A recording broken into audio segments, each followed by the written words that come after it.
La muerte del líder no siempre llega con trompetas ni con el estruendo de una batalla.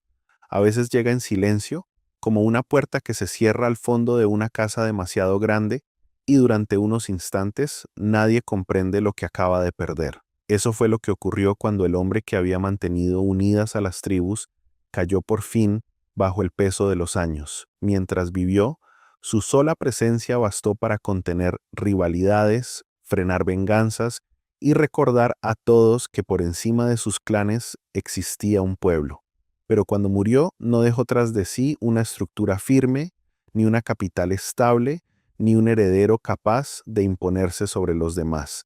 Dejó algo mucho más frágil, memoria, y la memoria, por sí sola, no detiene a los enemigos que vigilan desde las fronteras. Al principio el cambio no pareció inmediato. Los campos seguían allí, las colinas seguían en su sitio, el ganado seguía necesitando agua al amanecer y los niños seguían corriendo entre las tiendas sin comprender que el mundo de sus padres acababa de partirse en dos. Pero por debajo de esa apariencia de normalidad, la nación estaba entrando en una fase mucho más peligrosa que una guerra abierta. Había comenzado el vacío.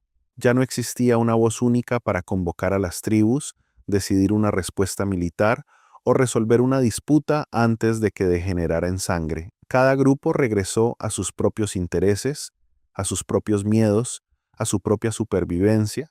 Lo que en tiempos de paz podía parecer independencia, en tiempos de amenaza, se convirtió en fragmentación. Las 12 tribus, que durante la gran campaña habían marchado como un solo cuerpo, empezaron a comportarse como islas rodeadas de desconfianza. La tierra que habían recibido no era un bloque homogéneo y seguro.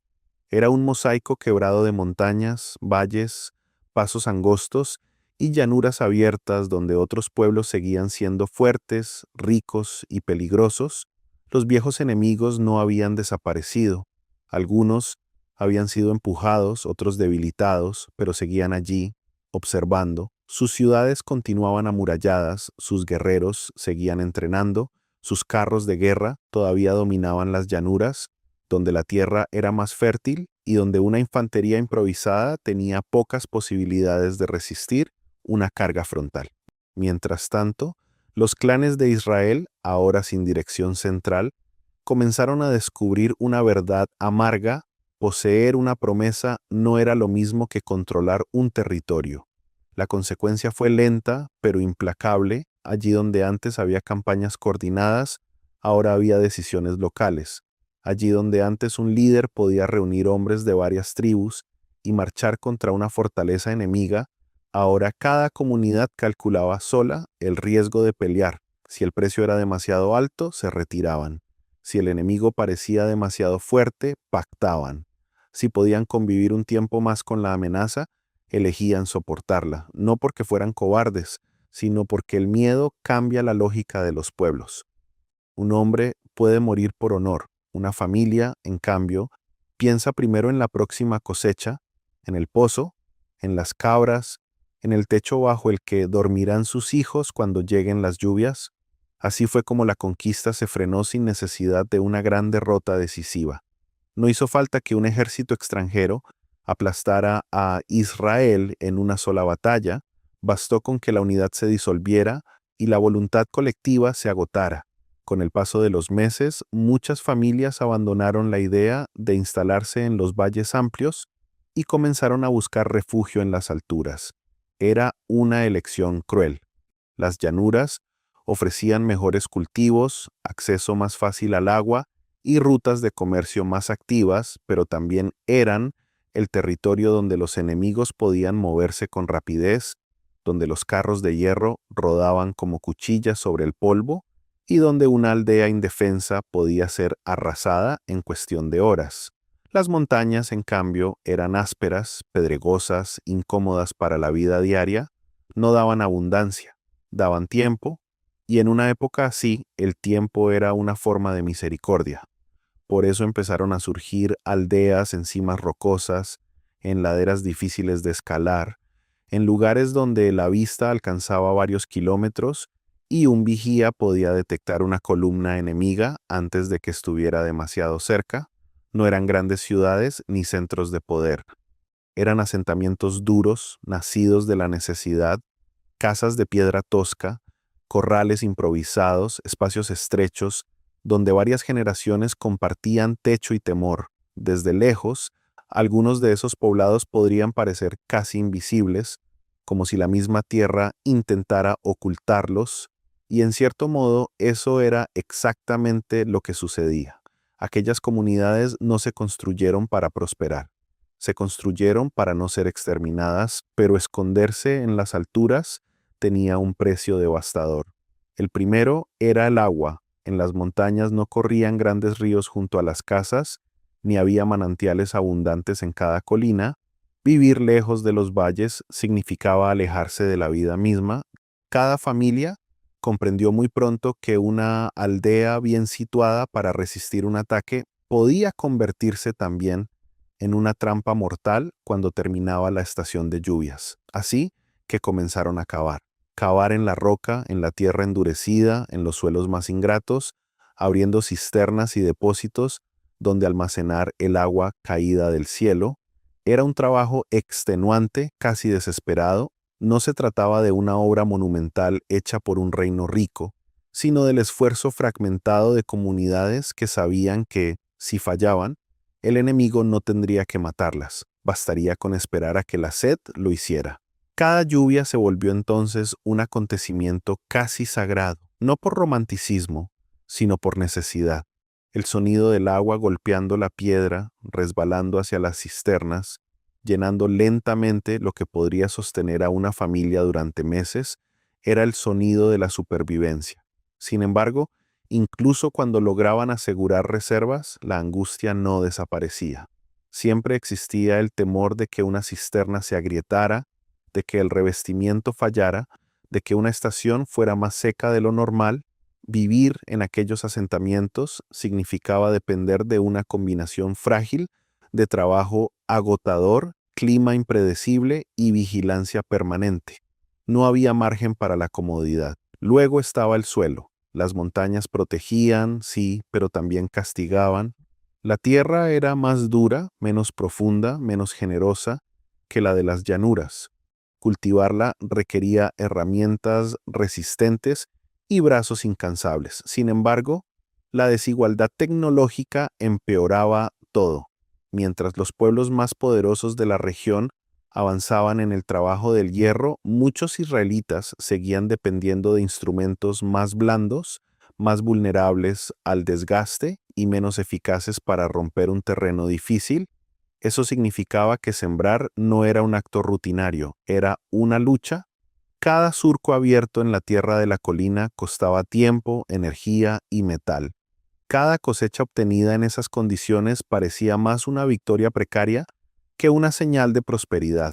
Aún así, el mayor problema no era solo producir alimento, sino conservarlo, porque en una época sin autoridad central, la riqueza visible se convertía en una invitación al saqueo. Una aldea que lograba almacenar grano en cantidades apreciables llamaba la atención de nómadas, bandas armadas o pueblos vecinos que entendían perfectamente dónde estaba el punto débil de esas comunidades. No necesitaban tomar la colina para vencerlas, bastaba con arruinar su sustento, quemar los campos, robar animales, vaciar depósitos, destruir lo suficiente para que el invierno terminara el trabajo.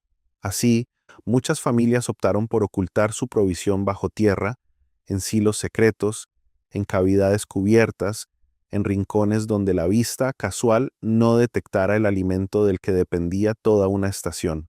Imagina el efecto psicológico de vivir así año tras año, sembrar con miedo, cosechar con miedo, guardar con miedo, dormir sabiendo que si el humo aparece en el horizonte, quizás debas elegir entre huir con tus hijos o defender una casa que probablemente no resistirá. La guerra no siempre tiene forma de batalla campal, a veces es una presión continua sobre los nervios, una erosión lenta de la voluntad, una sensación de amenaza que nunca desaparece del todo. Eso fue lo que empezó a ocurrir en aquellas colinas. La gente no solo estaba materialmente empobrecida, estaba emocionalmente sitiada. Sin una figura central que administrara justicia, las tensiones internas crecieron con la misma rapidez que las amenazas externas. Un conflicto por un pozo podía escalar, una disputa por lindes podía transformarse en enemistad entre familias. El robo de unas cabras no era un simple delito menor cuando cada animal podía significar leche, cría, intercambio y supervivencia. Sin tribunales sólidos ni una autoridad ampliamente aceptada, la reparación dependía de pactos frágiles, de ancianos locales, o en el peor de los casos, de la venganza privada, y la venganza, una vez desatada, rara vez se queda en la medida exacta de la ofensa, siempre pide un poco más, un golpe más, una sangre más. La frase que con el tiempo llegó a resumir aquella generación no hablaba solo de política, hablaba de psicología moral. Cada uno hacía lo que le parecía correcto a sus propios ojos. A primera vista eso podría sonar como una forma extrema de libertad, pero para una sociedad rodeada de enemigos, sin instituciones capaces de sostener el orden y con una identidad todavía en formación, esa clase de autonomía era dinamita, porque cuando desaparece el marco común, la conciencia se encoge hasta el tamaño de la necesidad inmediata. Lo correcto deja de medirse por una ley compartida y empiezan a medirse por lo que conviene, lo que protege, lo que evita perder, y lo que conviene hoy puede destruir mañana el tejido entero de una comunidad. Con el tiempo, esa erosión alcanzó algo más profundo que la seguridad física. Alcanzó la memoria colectiva. La generación que había salido de la gran campaña todavía recordaba el miedo de cruzar hacia lo desconocido, las victorias imposibles, el precio de la desobediencia y la fuerza de caminar juntos. Pero los hijos nacidos en las aldeas de las colinas conocieron otro mundo. Para ellos, la realidad no era una nación en marcha, sino una red de poblados inseguros que luchaban por sostenerse. Escuchaban historias sobre promesas y milagros, pero crecían viendo cisternas, hambre, vecinos hostiles y pactos de conveniencia con pueblos cercanos. Cuando una generación recibe una herencia espiritual, pero vive una experiencia diaria de precariedad, tarde o temprano aparece la fractura. Y esa fractura no solo afecta la fe, afecta la identidad. Así comenzó también la convivencia peligrosa con costumbres ajenas. No siempre fue una traición consciente, muchas veces empezó como simple adaptación. Si un pueblo vecino tenía una técnica agrícola útil, se observaba. Si sus redes comerciales facilitaban el acceso a ciertos bienes, se toleraban. Si sus celebraciones parecían prometer fertilidad o protección, algunos empezaban a mirar de reojo. La mezcla no ocurría de golpe, sino por desgaste. Una pequeña concesión aquí, un matrimonio conveniente allá, un altar tolerado cerca de un camino, una costumbre extranjera incorporada porque parecía práctica. En un contexto de miedo permanente, las comunidades tienden a absorber lo que creen que puede ayudarlas a sobrevivir, incluso si eso termina vaciándolas por dentro. Y mientras tanto, los enemigos seguían aprendiendo a leer sus debilidades. Sabían que no había una capital que tomar para doblegar a todo Israel de una vez. Sabían que no existía un ejército profesional que respondiera con rapidez. Sabían que podían hostigar una región sin provocar necesariamente la reacción inmediata de todas las tribus. Esa era la tragedia del momento. La dispersión que permitía a las aldeas esconderse en las montañas también impedía una defensa nacional eficaz. La tierra alta preservaba vidas, pero debilitaba la coordinación. Cada comunidad sobrevivía a su manera, y esa misma estrategia de supervivencia hacía más difícil construir algo duradero. Hubo noches en que los ancianos debieron mirar el fuego casi apagado y preguntarse cuánto tiempo podría sostenerse aquella forma de vida. Lo que antes se había imaginado como el comienzo de una historia grande parecía convertirse en un retroceso permanente. No había palacios, no había muros poderosos, no había archivos reales ni estandartes desplegados sobre una ciudad central. Había polvo, vigilancia, sed y una preocupación constante por el siguiente ataque. La promesa de reposo parecía burlarse de ellos desde la distancia, y sin embargo, abandonar no era una opción. No tenían otro lugar a donde ir. Estaban atrapados entre el recuerdo de una herencia sagrada y la brutalidad de una geografía disputada. La muerte del líder, vista desde lejos, podría parecer solo un detalle cronológico, el cierre natural de una etapa, pero para quienes vivieron después fue el inicio de una lenta descomposición, porque mientras él existió, incluso las tribus más orgullosas aceptaban una referencia superior. Su autoridad servía como costura. No eliminaba todos los problemas, pero impedía que el tejido se rasgara por completo. Cuando desapareció, las costuras cedieron. Lo que había sido un pueblo en formación se reveló como una coalición frágil de familias armadas, cada una defendiendo su parcela, su pozo y su memoria. Y un pueblo así, rodeado de naciones más organizadas, corría el riesgo de desaparecer no por un golpe repentino, sino por desgaste. Ese desgaste empezó a notarse en la manera en que la esperanza fue cambiando de forma. Al principio esperaban completar la conquista, después esperaron resistir el siguiente ataque, más tarde solo esperaron sobrevivir al invierno. Cuando una sociedad reduce así sus expectativas, algo esencial ya se ha quebrado. Porque los pueblos viven no solo de pan o de agua, sino también de horizonte, y en aquellas colinas el horizonte se estrechaba cada año un poco más. Los niños que crecían allí aprendían antes a reconocer la silueta de un enemigo en la distancia que a imaginar un futuro de paz. Las mujeres contaban las reservas una y otra vez, calculando cuánto podían estirar el grano si llegaba una mala estación.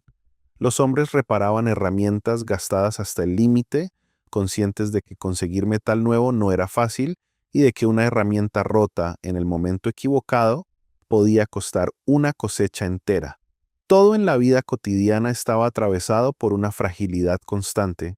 Ningún gesto era simple, ninguna abundancia estaba garantizada, ninguna noche estaba del todo libre de alarma y, sin embargo, el peligro mayor no era solo morir a manos de un invasor. El peligro era acostumbrarse a vivir así, aceptar la fragmentación como normal, dejar de imaginar la unidad, convertir la supervivencia en la única medida de lo correcto. Cuando una generación se habitúa a eso, empieza a perder incluso el lenguaje para nombrar algo mejor. Esa fue la verdadera herencia del vacío dejado por el líder muerto. No solo una crisis militar, sino una lenta reducción del alma colectiva. Desde fuera, otros pueblos podían ver apenas aldeas dispersas en cimas rocosas y concluir que aquel conglomerado no tardaría en desvanecerse. Quizás tenían razones para pensarlo. Carecían de la maquinaria, de un estado, de la riqueza de las ciudades costeras, de la tecnología militar de sus vecinos más avanzados. Pero había en aquellas colinas una obstinación extraña, no la seguridad de los poderosos, sino la resistencia de quienes se niegan a desaparecer. Aún rotos, seguían allí, aún hambrientos, seguían sembrando, aún asustados, seguían vigilando desde las alturas. Algo de su identidad sobrevivía, aunque fuera en forma de ceniza protegida del viento, pero la ceniza no basta para iluminar una nación durante mucho tiempo, sin dirección, sin justicia compartida y sin una fuerza capaz de unir a las tribus frente a la amenaza común. El tiempo trabajaba en su contra. La muerte del líder no solo cerró una historia, abrió una era en la que cada debilidad acumulada se volvería visible, cada grieta se haría más profunda y cada enemigo entendería mejor dónde golpear. Lo que vino después no fue una simple continuación, sino una caída prolongada hacia un mundo donde la valentía individual reemplazaría temporalmente al orden, donde surgirían libertadores inesperados y donde cada victoria llevaría ya escondida la semilla de la próxima ruina.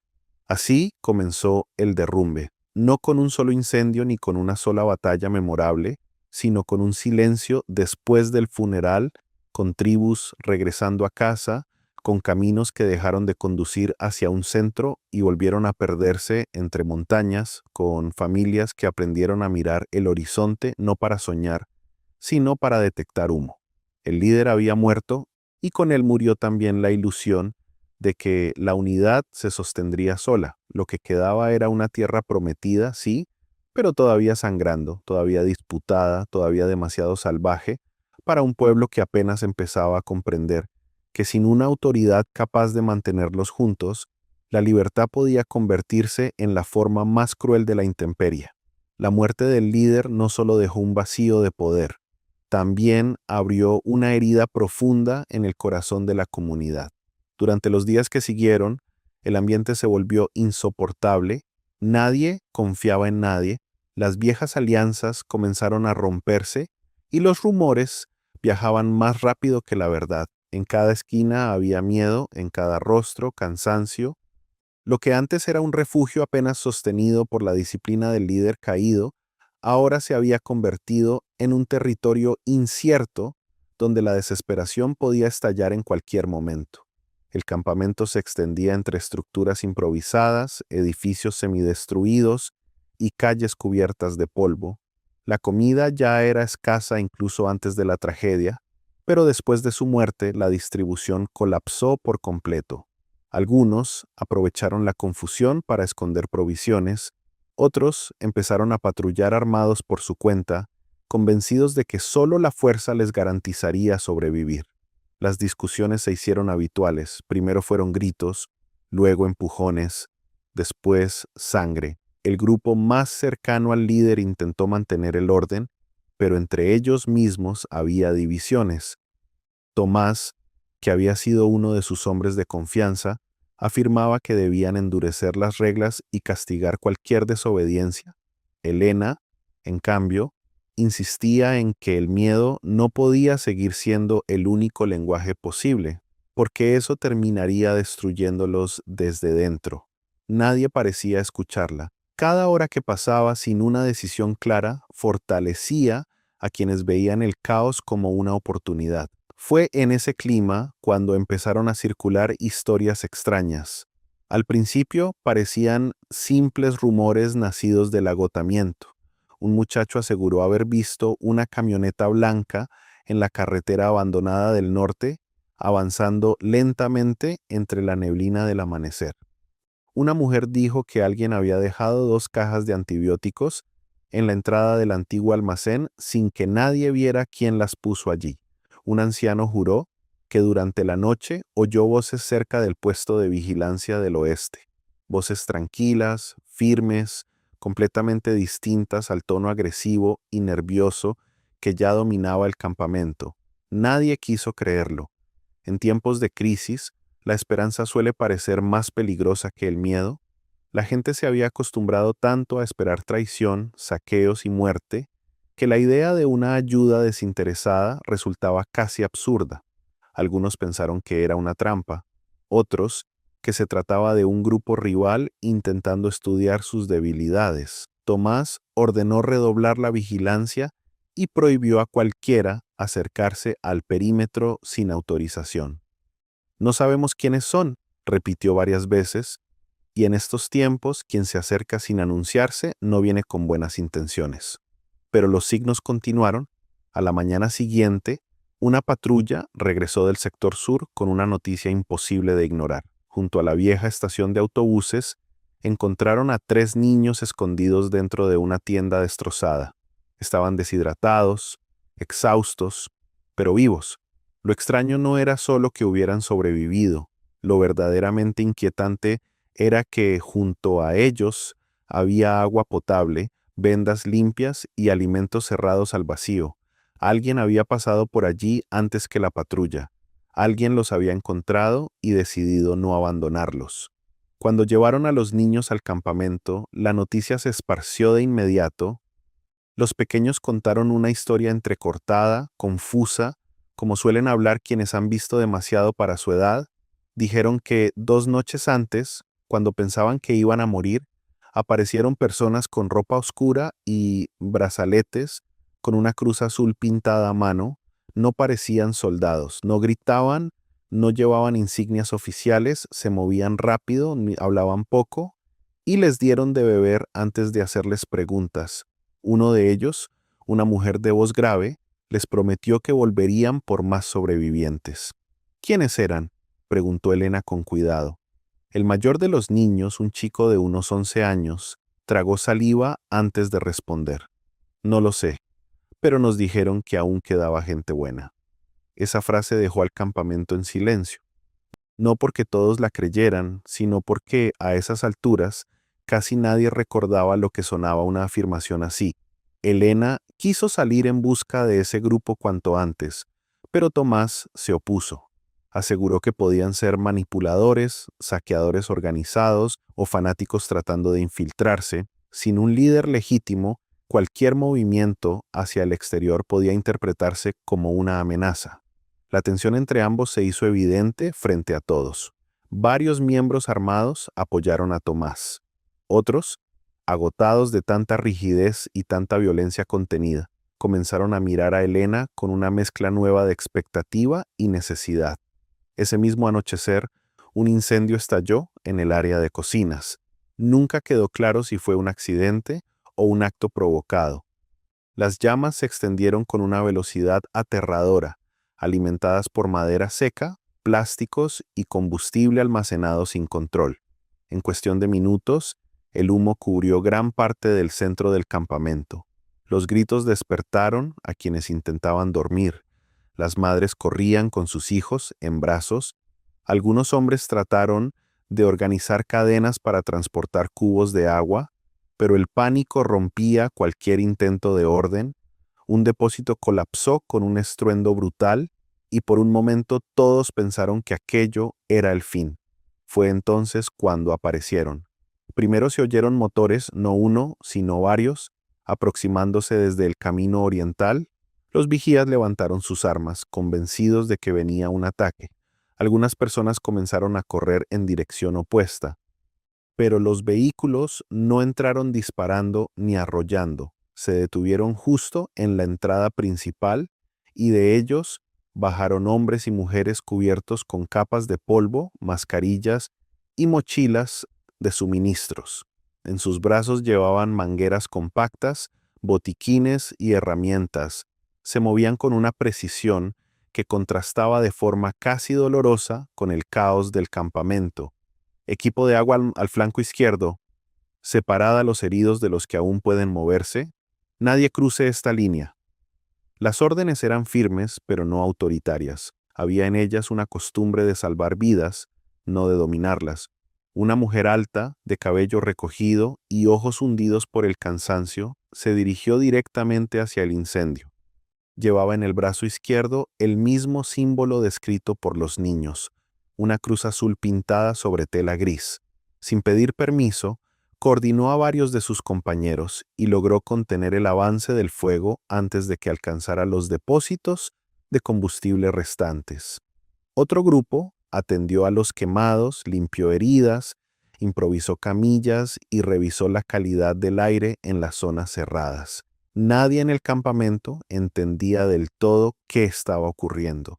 Solo sabían una cosa: por primera vez desde la muerte del líder, alguien estaba actuando en favor de todos. Tomayo Manía, sin embargo, no bajó el arma, se acercó acompañado de 2 vigilantes y apuntó directamente a la mujer de la Cruz Azul. «Deteneos ahora mismo», ordenó. «Nadie entra aquí sin responder preguntas». La mujer lo miró apenas un segundo antes de señalar hacia una carpa parcialmente derrumbada. «Si queréis seguir perdiendo tiempo, hacedlo. Pero ahí dentro hay 2 personas atrapadas y una de ellas no va a aguantar mucho más». Tomás dudó. Fue Elena quien reaccionó primero. Apartó el arma de uno de los vigilantes y corrió hacia la carpa con 2 miembros del grupo recién llegado. Entre todos levantaron una viga caída y sacaron a una anciana inconsciente y a un adolescente con la pierna fracturada. La escena terminó de inclinar la balanza en los ojos de los presentes. Tomás no disparó, no insistió. Se quedó quieto, con la mandíbula tensa, mientras los desconocidos seguían trabajando. Las horas siguientes se vivieron como una especie de trance, donde antes solo había desorden, empezó a surgir un sistema. Los rescatistas establecieron puntos de atención médica, separaron el agua potable del agua contaminada, reorganizaron la zona de descanso y registraron los nombres de los desaparecidos. Trabajaban sin prometer milagros, sin discursos heroicos, sin exigir obediencia ciega. Eso resultaba casi desconcertante. La mayoría en el campamento ya estaba acostumbrada a que toda ayuda ocultara una condición, una deuda o una amenaza, pero aquellos hombres y mujeres actuaban como si salvar vidas fuera suficiente razón. Elena observó cada movimiento con atención. Había pasado demasiado tiempo rodeada de líderes que confundían control con fortaleza, así que le costaba procesar la diferencia. Finalmente se acercó a la mujer alta, que estaba limpiándose las manos manchadas de hollín con un paño húmedo. «Necesito saber quiénes sois», dijo. La mujer la miró con cansancio, pero sin hostilidad. «Somos parte de una red de evacuación civil. Nos llaman los rescatistas del Corredor Azul. Nunca he oído ese nombre. ¿Eso significa que hemos hecho bien nuestro trabajo?» Elena frunció el ceño. «¿Por qué ayudarnos?» La mujer tardó unos segundos en responder. Miró alrededor. Niños tosiendo, gente temblando, heridos tendidos sobre mantas, columnas de humo perdiéndose en la noche. «Porque una vez nadie vino por nosotros», dijo al fin, «y decidimos que, si sobrevivíamos, no dejaríamos a otros pasar por lo mismo». Su respuesta no sonó ensayada, no buscaba impresionar. Era simplemente la verdad. Poco a poco, Elena fue reuniendo fragmentos de su historia. El Corredor Azul no era un ejército ni un gobierno alternativo. Era una red improvisada de médicos, conductores, mecánicos, antiguos bomberos, enfermeras, profesores y voluntarios que habían perdido sus hogares durante los primeros meses del colapso. En vez de asentarse en un solo lugar, habían optado por mantenerse móviles. Rescataban grupos aislados, evacuaban heridos, transportaban medicinas y ayudaban a comunidades al borde de la desintegración. No siempre podían salvar a todos. A veces llegaban tarde, a veces eran rechazados, pero seguían apareciendo. «¿Cuántos sois?», preguntó Elena. «Los suficientes para no rendirnos, los insuficientes para dormir tranquilos». Aquella noche, por primera vez en semanas, algunas personas lograron descansar sin un arma entre las manos. No fue una paz completa, sería exagerado llamarla así. Había demasiados muertos recientes, demasiadas cuentas pendientes, demasiada desconfianza acumulada, pero el simple hecho de que alguien hubiera entrado al campamento para apagar un incendio, en lugar de provocarlo, cambió algo profundo en el ánimo colectivo.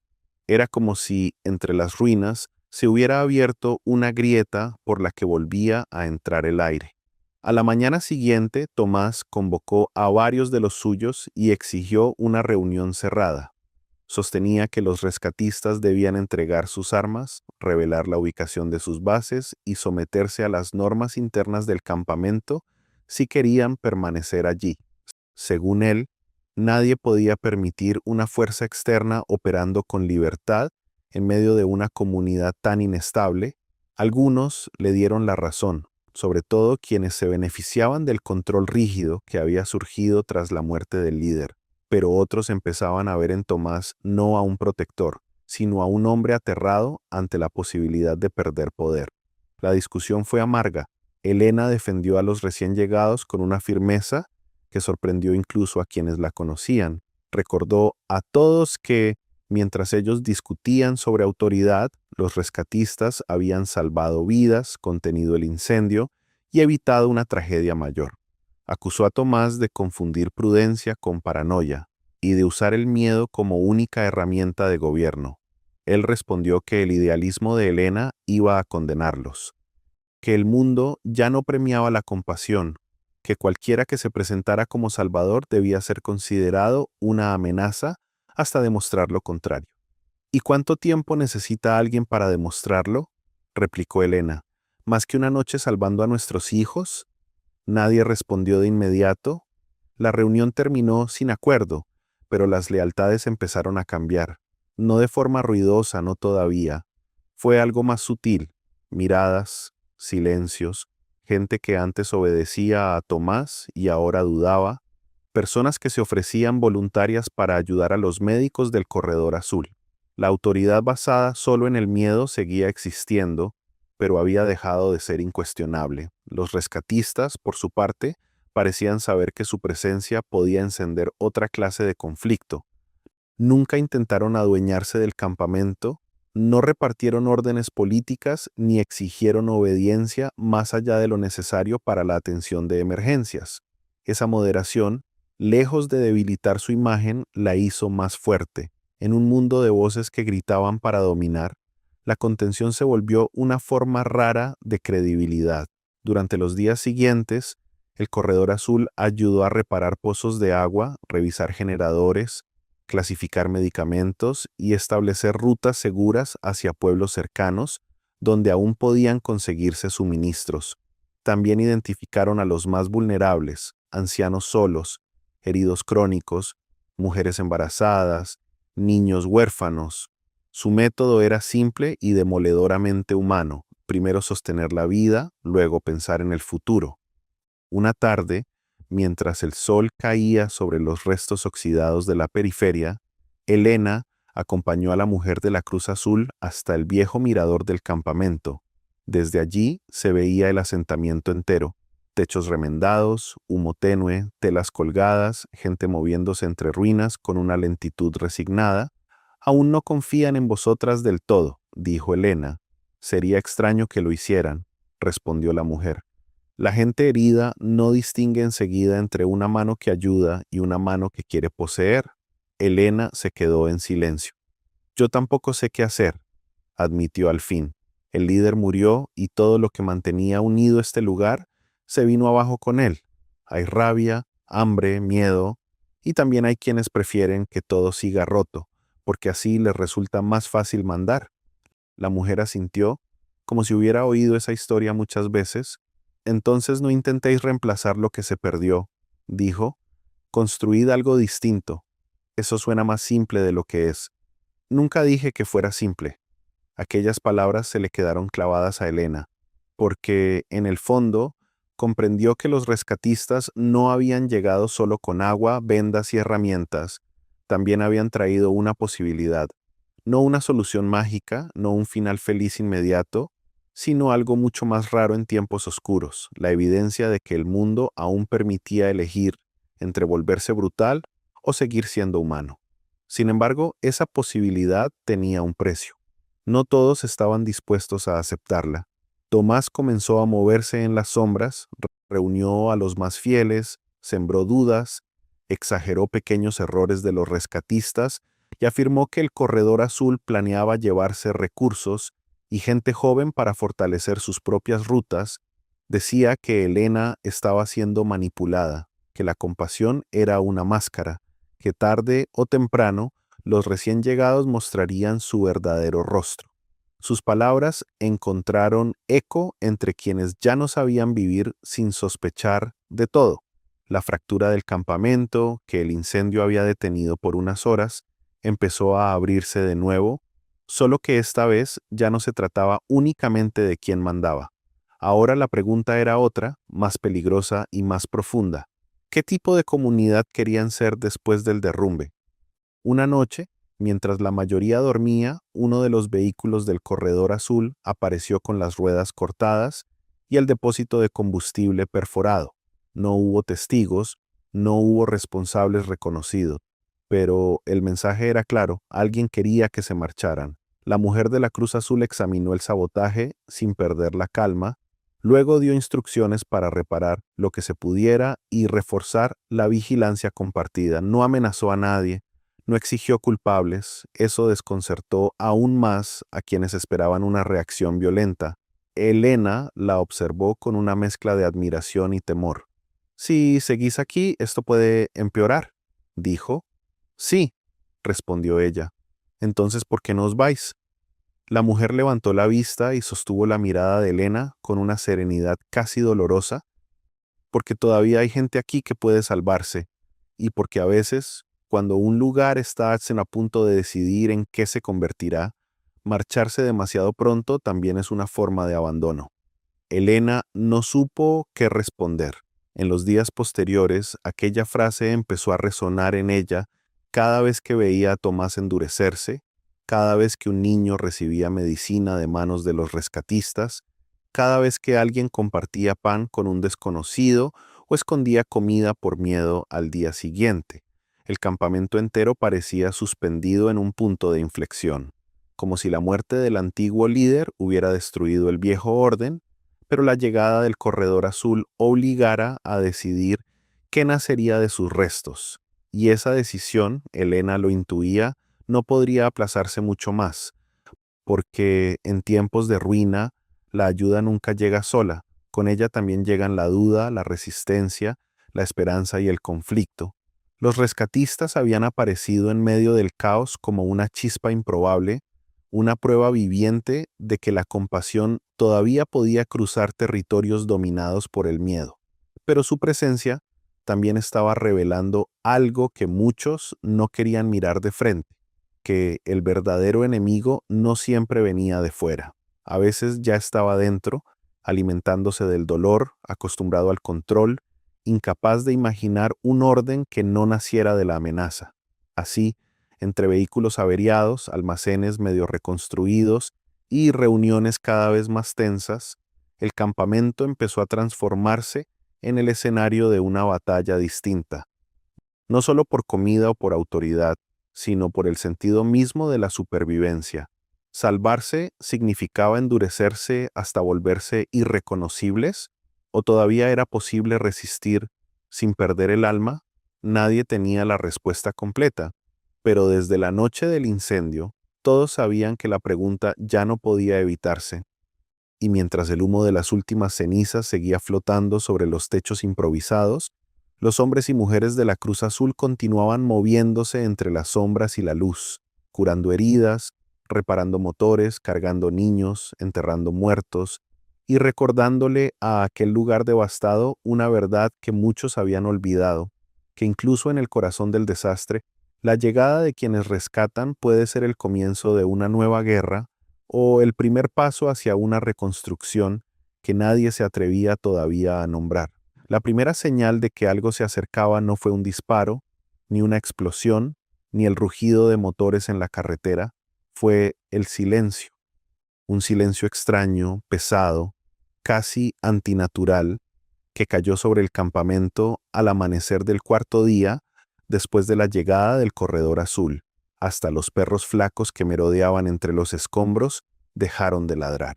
Las láminas oxidadas de los techos vibraban apenas con el viento seco, y por un momento todo pareció suspendido, como si el propio aire estuviera conteniendo la respiración.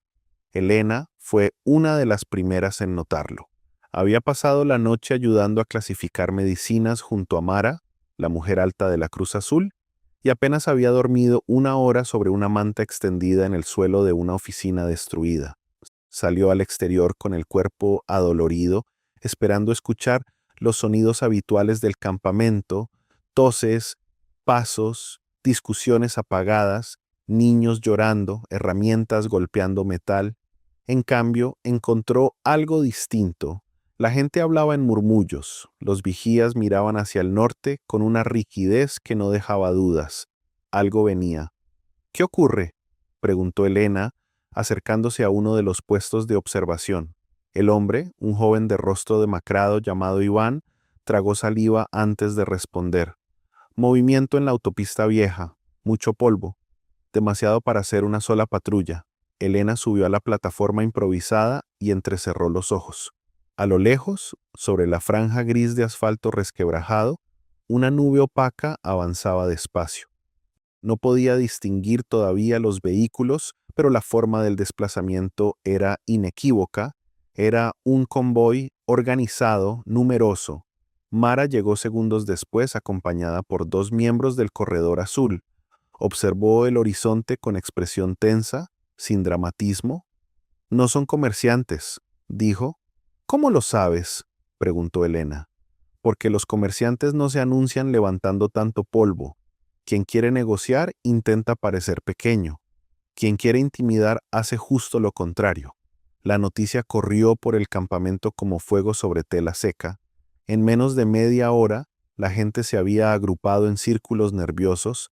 Algunos recogían sus pertenencias, convencidos de que habría que huir. Otros buscaban armas, cuchillos, tubos metálicos, herramientas de trabajo convertidas en instrumentos de defensa. Las madres llamaban a sus hijos a gritos. Los ancianos se quedaban sentados donde estaban, con esa inmovilidad resignada de quienes ya han visto demasiadas catástrofes como para fingir sorpresa. Tomás apareció entonces con un rifle al hombro y la expresión de un hombre que llevaba días esperando el momento de demostrar que tenía razón. «Todos a sus puestos», gritó mientras avanzaba por la plaza central. «Cerrad las entradas. Nadie sale del perímetro sin mi orden». Su voz encontró eco inmediato entre los más duros del campamento. Los hombres que aún lo seguían comenzaron a moverse con rapidez, reforzando barricadas, distribuyendo munición escasa y arrastrando vehículos averiados para bloquear los accesos principales. Había algo casi eléctrico en el ambiente, el miedo, sí, pero también una clase peligrosa de alivio. El alivio de quienes por fin tienen un enemigo visible y ya no necesitan pensar en todo lo demás. Elena lo vio en sus rostros y sintió un escalofrío, porque la amenaza exterior era real, sin duda, pero también sabía que un enemigo reconocible podía convertirse en la excusa perfecta para ocultar la podredumbre que seguía creciendo dentro del campamento. Y esa podredumbre tenía nombre, voz, ambición y memoria. «No puedes tomar el control por tu cuenta», le dijo a Tomás cuando logró interceptarlo cerca del antiguo comedor. Él ni siquiera se detuvo. «Ah, ¿no?», replicó. «Entonces quizá quieras decirme quién lo hará. ¿Los médicos nómadas? ¿Tú? ¿O los niños a los que apenas les quedan fuerzas para correr? Lo que digo es que no puedes usar esto para imponerte». Tomás giró al fin, clavando en ella una mirada dura. «No estoy usando nada, estoy evitando que nos maten». Elena sostuvo la mirada, aunque por dentro hervía de rabia.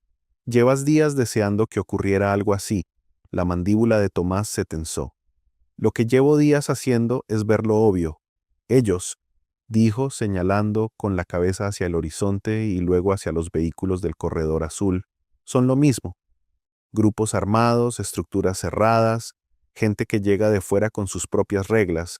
La diferencia es que unos sonríen mientras se acercan y otros no se molestan en fingir. No son lo mismo. Eso lo dices tú».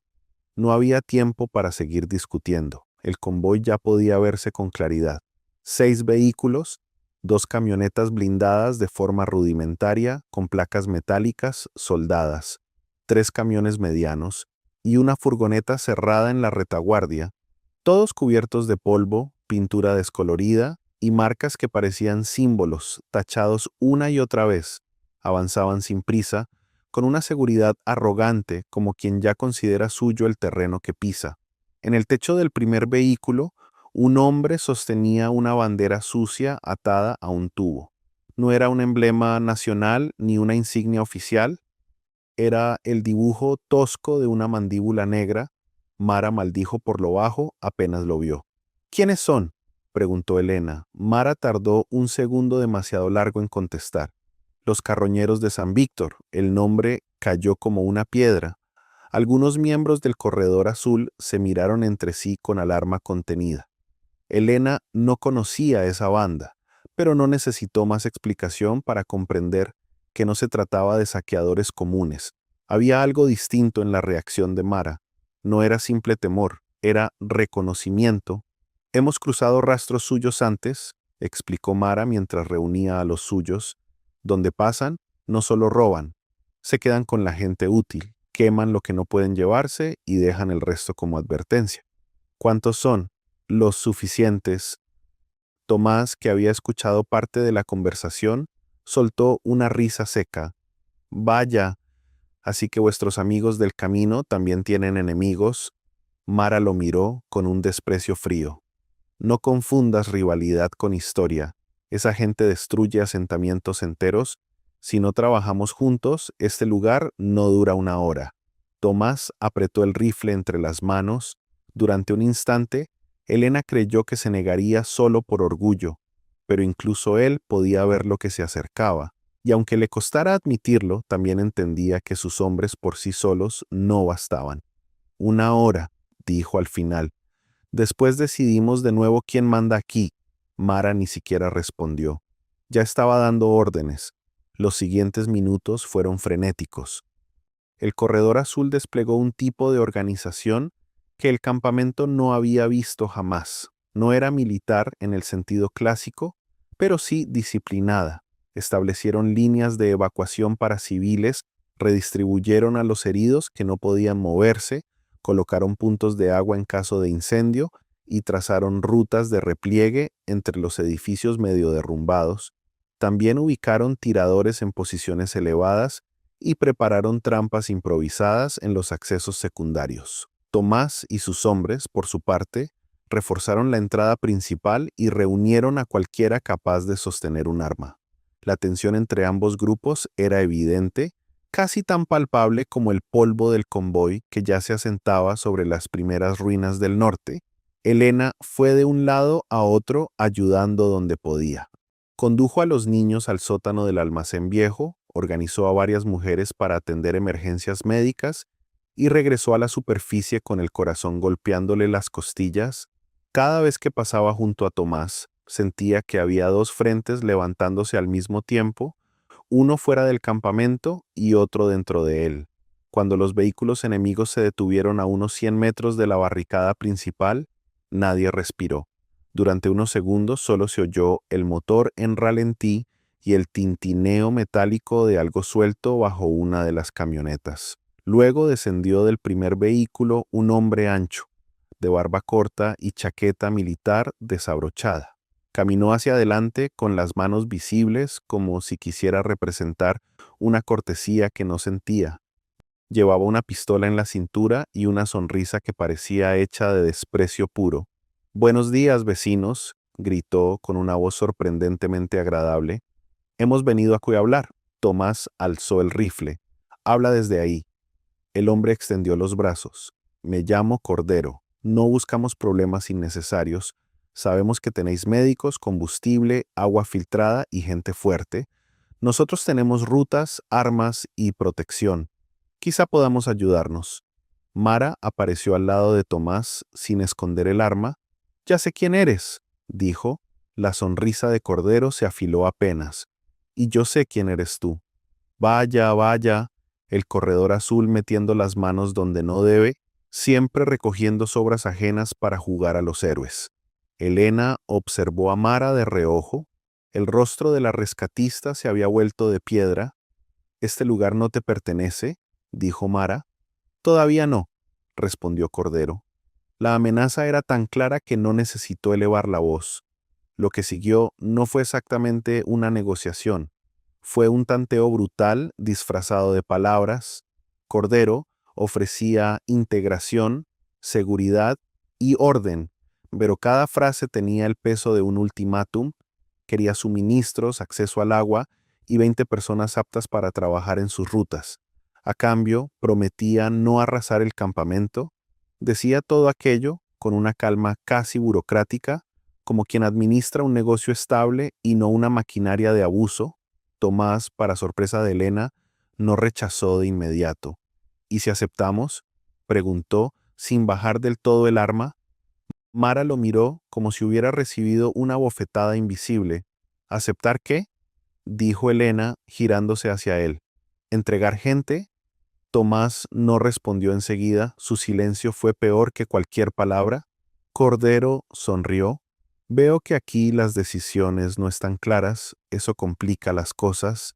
Elena sintió entonces algo más frío que el miedo. Comprendió que la amenaza exterior no solo venía a destruirlos, venía a revelar quién estaba dispuesto a vender a otros para salvarse a sí mismo. La podredumbre interior siempre espera un momento así, porque necesita una excusa para dejar de esconderse. La discusión estalló en la propia barricada. Algunos hombres cercanos a Tomás murmuraban que quizá convenía negociar, al menos ganar tiempo. Otros, horrorizados, empezaban a retroceder. Mara dio un paso al frente y dijo con voz helada: «No se entrega a nadie». Cordero dejó escapar una carcajada breve. «Qué bonito suena eso, pero ya no estamos en el mundo de los lemas, doctora». Y entonces ocurrió un disparo seco, rápido, inesperado. Durante una fracción de segundo nadie entendió de dónde había salido.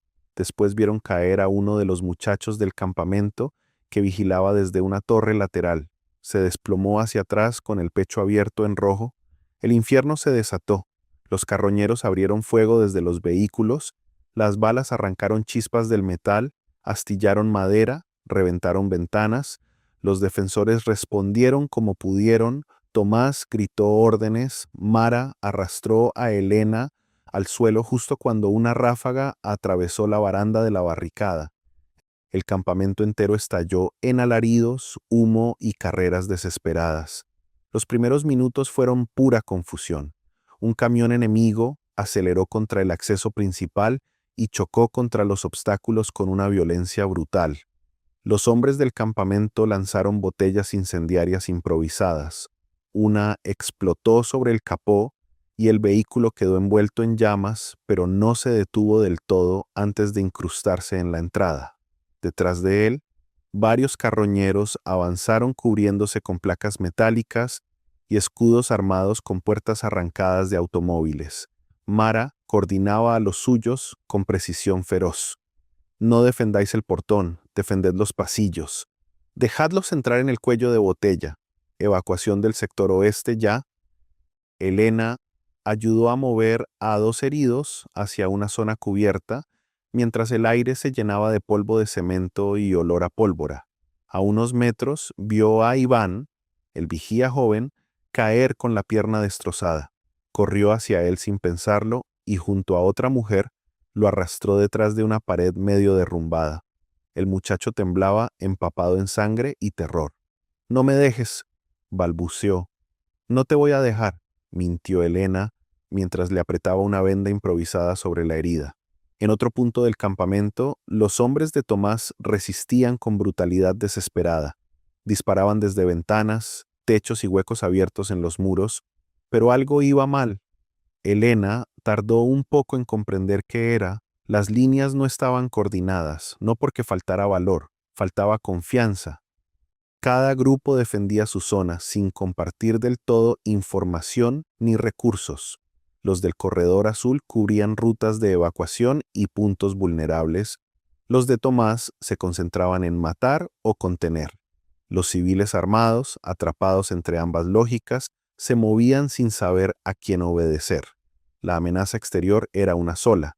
La respuesta interior estaba fracturada, y la fractura mataba. Los carroñeros lo notaron enseguida, empezaron a presionar justo donde la coordinación fallaba.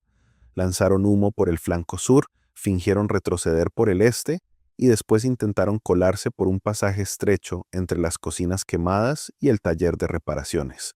Fue allí donde Elena vio la peor escena del día. 2 hombres del campamento, seguidores de Tomás, sujetaban a un muchacho delgado que trataba de escapar con su hermana menor.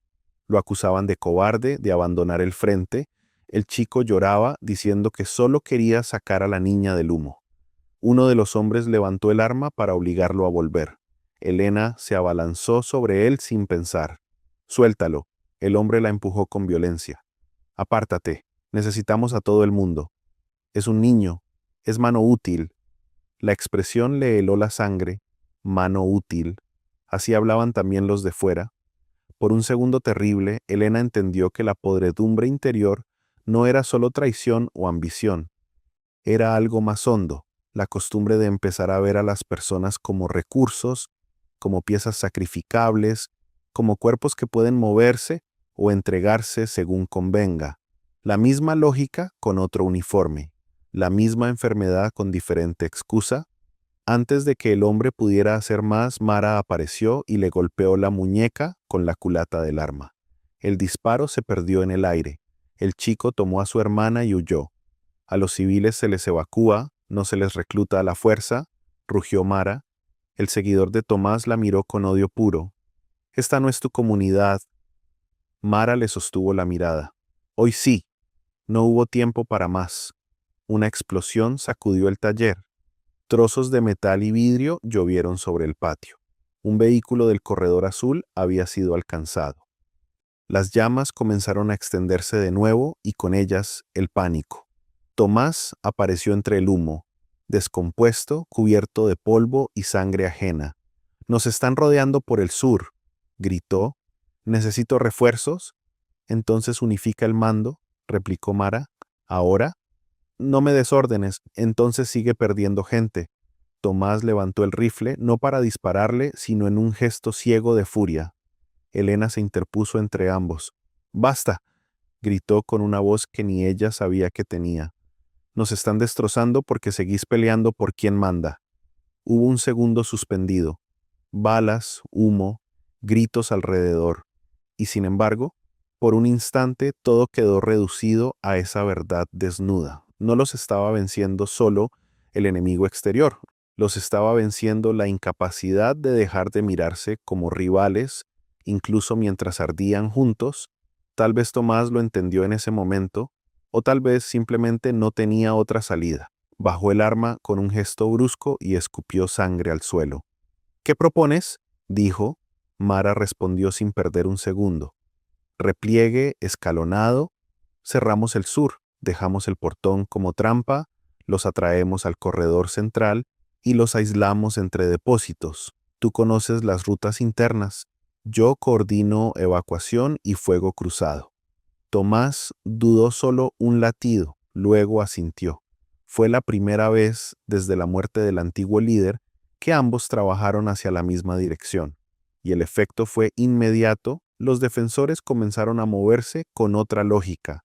Las rutas se despejaron. Los civiles fueron empujados hacia zonas más seguras. 2 tiradores del corredor azul subieron a la torre del agua y empezaron a cubrir el avance enemigo desde altura. Tomás condujo a sus hombres por pasillos laterales que conocía bien y logró cerrar una pinza sobre varios carroñeros que habían entrado demasiado confiados. La lucha siguió siendo brutal. Nadie romantizaba nada ya. Había cuerpos en el suelo, fuego en las paredes, llantos detrás de las puertas atrancadas, pero por primera vez en toda la mañana, el campamento dejó de comportarse como una colección de miedos sueltos y empezó a actuar como una comunidad en defensa propia. Cordero lo notó. El líder de los carroñeros, que hasta entonces observaba desde la segunda línea, empezó a moverse con más agresividad. Gritaba órdenes, golpeaba a los suyos para que avanzaran, disparaba hacia cualquier ventana que asomara movimiento. La arrogancia se le estaba resquebrajando. Eso lo hizo más peligroso. El momento decisivo llegó cerca del mediodía.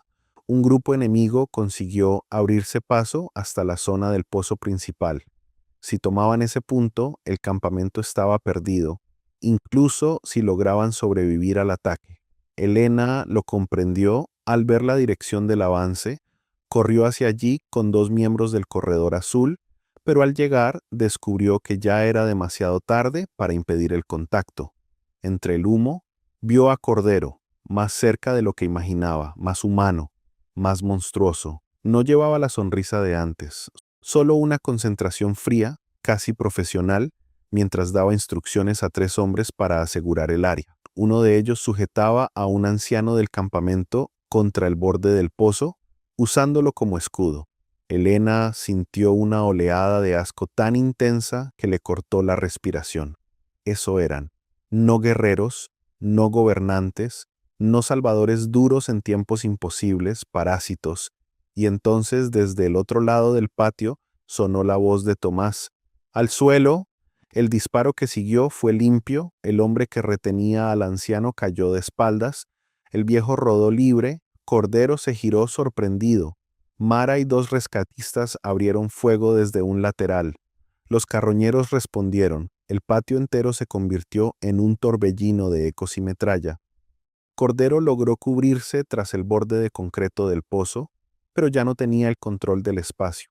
Los suyos empezaban a retroceder. Los defensores, impulsados por una mezcla salvaje de rabia y desesperación, presionaban ahora con una ferocidad distinta, no porque amaran la guerra, sino porque habían recordado demasiado tarde y justo a tiempo lo que estaban defendiendo. No era un líder, no era una estructura, no era un almacén, eran los unos a los otros. La retirada enemiga comenzó de forma desordenada.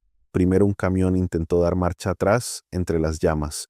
Luego 2 hombres corrieron hacia la salida norte sin cubrirse. Después, como suele pasar cuando la violencia cambia de dirección, el miedo se contagió entre los agresores con la misma rapidez con que antes se había contagiado entre sus víctimas. Cordero logró escapar con una parte de su gente, pero dejó atrás cadáveres, armas, combustible y 2 vehículos inutilizados. Antes de subir al último camión, se volvió una vez hacia el campamento. No hizo falta oírlo para entender la promesa de su mirada. Aquello no había terminado. Cuando por fin el ruido de motores se perdió en la distancia, nadie celebró. No de verdad. El campamento seguía en pie, sí, pero parecía un animal que ha sobrevivido al ataque de un depredador y apenas descubre cuántas heridas lleva abiertas. Había muertos junto a la barricada, sangre en los pasillos, humo saliendo del taller, niños abrazados a adultos que no dejaban de temblar. El aire sabía a hierro, ceniza y agotamiento. Elena se dejó caer sobre un bloque de cemento roto. Incapaz de sentir las piernas, Mara caminaba entre los heridos dando órdenes médicas con voz ronca. Tomás coordinaba a los pocos hombres que aún podían cargar cuerpos o apagar rescoldos. Durante un instante, desde la distancia, parecieron 2 piezas de algo que tal vez podría funcionar. Pero Elena sabía que la batalla no había limpiado la podredumbre interior, solo la había expuesto, porque durante el ataque hubo quienes quisieron entregar gente, hubo quienes usaron a niños como fuerza reclutable, hubo quienes pensaron primero en conservar poder y solo después en salvar vidas. El enemigo exterior había llegado con armas, vehículos y amenazas visibles. El enemigo interior había estado allí desde antes, creciendo en el miedo, en la escasez, en la costumbre de justificar cualquier crueldad en nombre de la supervivencia. Uno había intentado entrar por el portón. El otro ya dormía dentro de muchas conciencias. Cuando el sol empezó a caer, Elena encontró a Tomás sentado solo junto a una pared ennegrecida. Tenía la camisa rota, la cara manchada y una venda improvisada en el hombro. Parecía mayor que esa misma mañana. «Podríamos haber muerto todos», dijo él sin mirarla. «Sí», Tomás se pasó una mano por la cara. «También podríamos haberlos detenido antes si...» No terminó la frase, no hacía falta. Elena se quedó en silencio un momento antes de responder. El problema no era solo que vinieran ellos, el problema es en qué nos estábamos convirtiendo nosotros. Tomás apretó la mandíbula, no discutió. Era la primera vez que no tenía una réplica inmediata. A unos metros, los rescatistas del corredor azul cubrían cadáveres con mantas, mientras algunos supervivientes encendían pequeñas lámparas para la noche. El campamento seguía respirando, pero de otra manera, más consciente, más roto, tal vez más honesto, porque a veces hace falta una invasión para entender que las murallas no sirven de nada si por dentro ya se ha empezado a pudrir la casa, y mientras la oscuridad descendía lentamente sobre las ruinas, Elena comprendió que la siguiente lucha sería aún más difícil que la de ese día. Expulsar a un enemigo de fuera podía hacerse con barricadas, valor y fuego. Arrancar la podredumbre de dentro exigiría otra clase de coraje, uno mucho más raro, uno que no dependía de rifles ni de gritos, sino de decidir una y otra vez qué partes del alma todavía merecía la pena salvar. Al principio, la gente todavía intentaba convencerse de que todo podía arreglarse.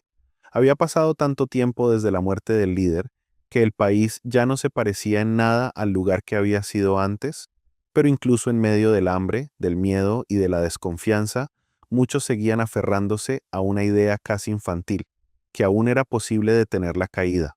No querían creer que el dolor pudiera transformarse en odio abierto. No querían aceptar que vecinos de toda la vida pudieran acabar apuntándose con armas improvisadas. No querían admitir que el verdadero final de una nación no llegaba cuando caía su gobernante, sino cuando sus propios ciudadanos dejaban de verse como parte del mismo pueblo. pero eso fue exactamente lo que ocurrió. La fractura, que al principio había sido política, económica y moral, terminó convirtiéndose en algo mucho más profundo. La muerte del líder había creado un vacío. La ambición de los poderosos lo había ensanchado. La corrupción, el hambre y la impunidad lo habían envenenado, y ahora ese vacío se llenaba con algo peor que cualquier tiranía, el rencor colectivo. Los viejos pactos regionales empezaron a romperse uno tras otro. En la región del norte, donde aún resistían algunos restos del ejército regular, los comandantes locales comenzaron a actuar como señores de guerra. Ya no obedecían a la capital ni reconocían ninguna autoridad fuera de sus propios territorios. Controlaban rutas, depósitos de alimentos, combustible y acceso al agua. Al principio justificaban sus medidas diciendo que era necesario mantener el orden. Después dejaron de justificar nada. En el sur, en cambio, las comunidades rurales que habían sido abandonadas durante meses comenzaron a organizar milicias populares. Decían que no podían seguir esperando protección de un gobierno que solo aparecía para exigir tributos o reclutar por la fuerza a los más jóvenes. Hombres mayores, muchachos que apenas sabían sostener un fusil, mujeres que habían perdido a sus hijos o a sus esposos, todos terminaron participando en patrullas, retenes y grupos de autodefensa. En el centro del país, las ciudades estaban divididas. Algunos barrios juraban lealtad a los restos del gobierno provisional.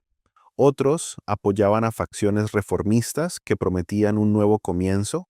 Otros simplemente obedecían al grupo armado más cercano, porque en tiempos así la ideología valía menos que un saco de arroz o una noche sin disparos. Ya nadie discutía sobre leyes, ya nadie hablaba de unidad nacional. La conversación pública se había reducido a una sola pregunta: ¿de qué lado estás?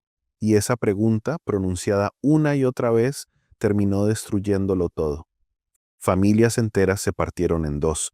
Hermanos que crecieron en la misma casa eligieron bandos opuestos. En algunas aldeas, un padre se unía a las fuerzas gubernamentales mientras el hijo mayor escapaba para sumarse a una milicia rebelde. En las ciudades bastaba una sospecha, un rumor o una acusación sin pruebas para que alguien desapareciera de la noche a la mañana. La gente empezó a hablar en voz baja, incluso dentro de sus propias casas. Una palabra equivocada podía costar la vida. Una visita inesperada en la madrugada podía significar arresto, secuestro o ejecución. Una denuncia anónima podía condenar a una familia entera. Las escuelas cerraron en muchas provincias, los hospitales siguieron funcionando a medias, sin medicinas, sin electricidad constante, sin suficientes médicos.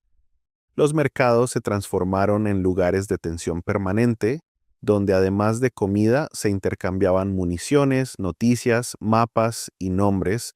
Los templos, que alguna vez habían sido refugios espirituales, comenzaron a llenarse de desplazados, pero ni siquiera los lugares sagrados estaban a salvo.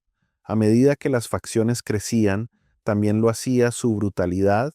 Cada grupo aseguraba que luchaba por salvar la nación. Cada uno acusaba a los demás de ser traidores, invasores, corruptos o enemigos del pueblo. Y mientras los discursos se volvían más fanáticos, los métodos se volvían más crueles, se incendiaron pueblos enteros bajo la sospecha de colaborar con el bando contrario. Se ejecutaron a alcaldes por negarse a entregar recursos, se reclutó a adolescentes, se usó el hambre como arma, se bloqueó el paso de convoyes civiles para debilitar regiones enteras. Los caminos se llenaron de retenes. En algunos bastaba mostrar un documento, en otros, una simple forma de hablar, un apellido o un símbolo cosido en la ropa, bastaban para convertirte en sospechoso. Había gente que memorizaba consignas distintas según la zona que iba a cruzar, solo para sobrevivir. En ese mundo nuevo, la identidad dejó de ser algo íntimo y se convirtió en una sentencia. La propaganda también cambió. Al principio las facciones intentaban convencer, con el tiempo solo querían deshumanizar. Los panfletos, los comunicados por radio y los mensajes pintados en muros repetían la misma idea. El otro no era un adversario, sino una plaga, un traidor, un obstáculo, algo que debía ser eliminado, y una vez que esa idea se instala en la mente de un pueblo herido, el horror se vuelve cotidiano. En la ciudad de Valnera, una de las más importantes del país, estalló el evento que marcó el punto de no retorno. Todo comenzó con una manifestación. Miles de personas salieron a las calles para exigir alimentos, elecciones limpias y el fin del reclutamiento forzoso. Entre la multitud había madres, estudiantes, obreros, ancianos. Muchos llevaban paños blancos en señal de paz. Lo que querían era simple: ser escuchados. Nadie sabe con certeza quién disparó primero. Algunos aseguraron que fueron soldados nerviosos apostados frente al edificio administrativo. Otros dijeron que entre los manifestantes había infiltrados armados. También hubo quienes sostuvieron que el caos fue provocado deliberadamente para justificar una represión masiva. La verdad se perdió entre los gritos, el humo y la sangre, pero el resultado fue innegable. Cuando terminó el día, las calles de Valnera estaban cubiertas de cuerpos.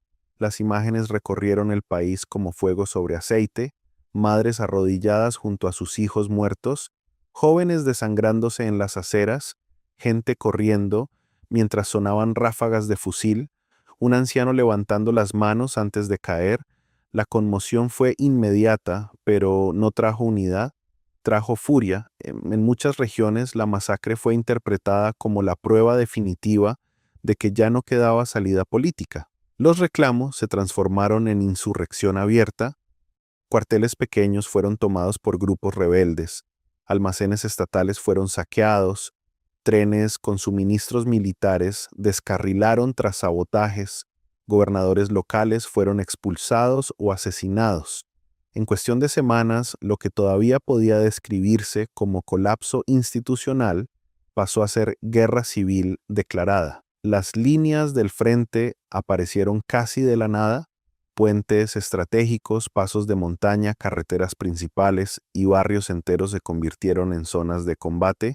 Los mapas cambiaban cada semana. Un pueblo podía amanecer bajo una bandera y dormir bajo otra. Había ofensivas relámpago, retiradas desordenadas, alianzas frágiles y traiciones constantes.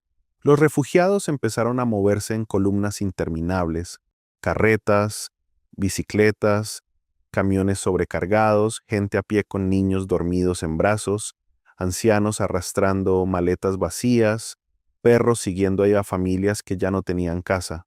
Los caminos hacia las fronteras se saturaron. Quienes no podían salir del país intentaban huir hacia regiones menos castigadas, solo para descubrir que ninguna era realmente segura. Las enfermedades se propagaron rápido: el agua contaminada, la desnutrición, la falta de vacunas y el hacinamiento en refugios improvisados comenzaron a matar casi tanto como las balas. Sin embargo, incluso esa tragedia fue utilizada por los bandos que culpaban al enemigo de cada brote, de cada incendio, de cada convoy perdido. La guerra no solo destruía vidas, también destruía la verdad. Cada facción fabricaba su propia versión de los hechos. Cada victoria era exagerada. Cada derrota era negada. Cada crimen propio era encubierto. Cada crimen ajeno era amplificado. La población civil, atrapada en medio de esa avalancha de propaganda, dejó de saber qué era real y qué era manipulación. Y cuando la verdad desaparece, la compasión suele desaparecer con ella. Aún así, en medio del espanto seguían ocurriendo actos pequeños, casi invisibles, de humanidad. Una maestra que escondía a niños de ambos bandos en el sótano de una escuela abandonada, un médico que atendía heridos sin preguntar a qué facción pertenecían, una mujer que cada madrugada dejaba pan y agua en una encrucijada por donde pasaban desplazados, un viejo conductor de autobús que, arriesgando la vida, sacaba civiles de las zonas bombardeadas usando rutas secundarias. Esas personas no podían detener la guerra, pero demostraban que el país no estaba podrido por completo, que incluso en la hora más oscura todavía quedaban restos de conciencia. Por desgracia, la violencia crecía más rápido que la bondad. Las facciones comenzaron a recibir apoyo externo. Algunos países vecinos enviaban armas en secreto para favorecer a sus aliados ideológicos. Mercenarios cruzaban la frontera atraídos por dinero, impunidad o simple gusto por la guerra. El conflicto, que había nacido de la descomposición interna, empezó a convertirse también en un tablero para intereses extranjeros. Eso prolongó la tragedia. Lo que pudo haber sido una guerra breve y brutal se transformó en un conflicto largo, fragmentado y cada vez más salvaje. Los líderes de las facciones, que al principio hablaban de salvar al pueblo, pronto se acostumbraron al poder que les daba la guerra, controlaban recursos, territorios, lealtades y relatos. Algunos ya no querían ganar la paz, querían administrar el caos, porque en el caos eran necesarios, temidos, ricos o casi sagrados para sus seguidores. Y así, la guerra se alimentó a sí misma. Cada masacre justificaba una represalia. Cada represalia provocaba otra masacre. Cada entierro sembraba el deseo de venganza en los vivos. Los niños crecían aprendiendo nombres de armas antes que nombres de flores.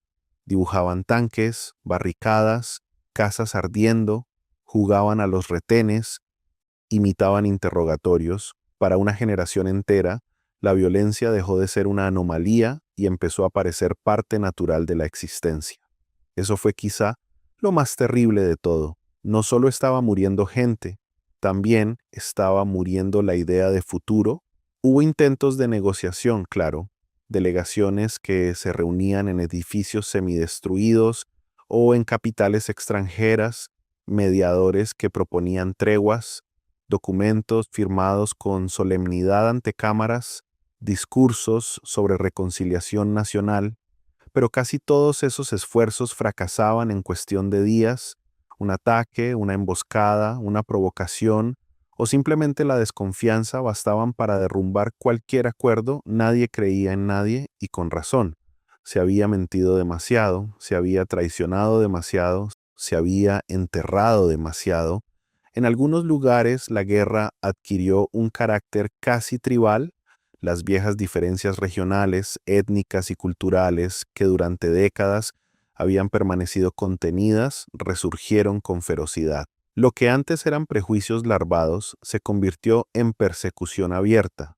Viejas heridas históricas que parecían olvidadas fueron reactivadas por líderes oportunistas que sabían perfectamente cómo transformar la memoria en combustible.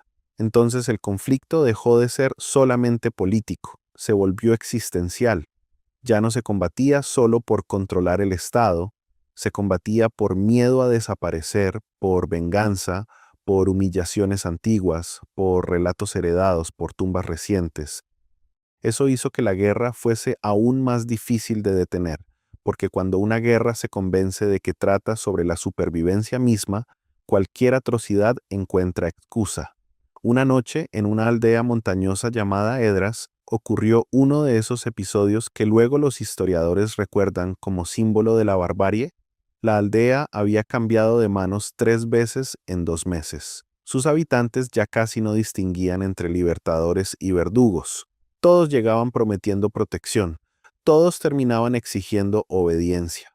Cuando una facción rival recuperó el lugar, acusó a la población de colaborar con el enemigo. No hubo juicio, no hubo investigación. Reunieron a los habitantes en la plaza, separaron a hombres y mujeres y comenzaron a elegir culpables al azar o por viejos rencores personales. Esa noche, Edras dejó de existir como comunidad. Algunos sobrevivientes huyeron al bosque. Otros caminaron durante días hasta llegar a zonas más seguras. Sus testimonios, fragmentarios y llenos de terror, circularon por todo el país. Ya no era posible fingir que la guerra seguía alguna lógica militar. La guerra se había convertido en una máquina de triturar inocentes, y aún así, nadie lograba detenerla, porque para entonces ya no había centro. No había autoridad legítima reconocida por todos. No había ejército nacional unificado, no había justicia funcional, no había relato común, solo facciones, ruinas, tumbas y miedo. La capital, que en otro tiempo había sido símbolo de poder, terminó convertida en un mosaico de zonas fortificadas. Algunos edificios oficiales seguían en pie, pero vacíos o medio destruidos. Las avenidas estaban partidas por barricadas. Las estatuas de antiguos héroes yacían decapitadas o cubiertas de grafitis. En los sótanos de ministerios bombardeados funcionaban centros improvisados de mando, hospitales clandestinos y prisiones ilegales. La nación entera parecía haberse encogido hasta convertirse en un campo de batalla sin alma. Sin embargo, incluso en ese punto seguía habiendo personas que se negaban a aceptar que la guerra fuera inevitable: intelectuales, líderes religiosos, antiguos jueces, periodistas que aún arriesgaban la vida para documentar la verdad, madres que se organizaban para buscar desaparecidos, voluntarios que abrían corredores humanitarios. Todos ellos intentaban sostener los restos de una civilización que se deshacía entre sus dedos. Muchos fueron silenciados, otros desaparecieron, algunos se rindieron, pero unos pocos siguieron adelante porque entendían algo esencial. Las guerras civiles no solo se libran con balas, también se libran en la memoria, en la capacidad de una sociedad para recordar que el enemigo también fue vecino, que el odio fue sembrado, que la barbarie fue elegida y no caída del cielo. La tragedia no se volvió guerra civil en un solo día. No hubo una campana que anunciara el comienzo exacto. Fue más bien una acumulación de renuncias: la renuncia a la verdad, la renuncia a la justicia, la renuncia a escuchar, la renuncia a compartir dolor, la renuncia a ver al otro como humano.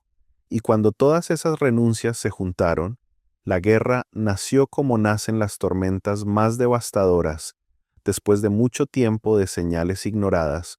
Para entonces, el país ya no lloraba solo la muerte de su líder, lloraba la muerte de sí mismo. Lo más triste era que muchos combatientes ni siquiera recordaban con claridad cómo había empezado todo. Sabían a quién odiaban, pero no siempre sabían por qué. Habían heredado consignas, venganzas y miedos como si fueran apellidos. Peleaban por los muertos, por los desaparecidos, por el hambre sufrida, por lo que les habían contado, por lo que habían visto, y también porque en un país devastado por la guerra, dejar las armas parecía más aterrador que seguir usándolas. Así fue como la tragedia escaló, no solo por culpa de generales ambiciosos o políticos corruptos, aunque ellos tuvieron enorme responsabilidad. Escaló también porque el miedo encontró terreno fértil, porque la humillación se volvió doctrina, porque la desesperación hizo aceptable lo impensable. Y cuando el país comprendió por fin que había entrado en guerra civil, ya era demasiado tarde para fingir que aquello podía resolverse con discursos vacíos o promesas de orden. La herida era total, la sangre corría entre hermanos, y el horizonte, cubierto por humo, parecía no ofrecer nada salvo más ruina. Toda guerra civil llega a un punto en que incluso la violencia parece agotarse, no porque desaparezca el odio, no porque los culpables se arrepientan, no porque las heridas empiecen a sanar, sino porque ya casi no queda nada por destruir. Después de años de combate, el país había dejado de parecer un país. Era una extensión de ruinas, puestos de control, ciudades partidas, campos vacíos y caminos llenos de desplazados. Las banderas seguían ondeando sobre edificios derruidos, pero ya no representaban esperanza. Apenas servían para señalar quién mandaba en cada fragmento del desastre. La guerra, que al comienzo había sido gritada con fervor por líderes, soldados, fanáticos y oportunistas, ahora continuaba por inercia. Muchos ya no sabían exactamente por qué luchaban, solo sabían que habían perdido demasiado como para imaginar otra vida.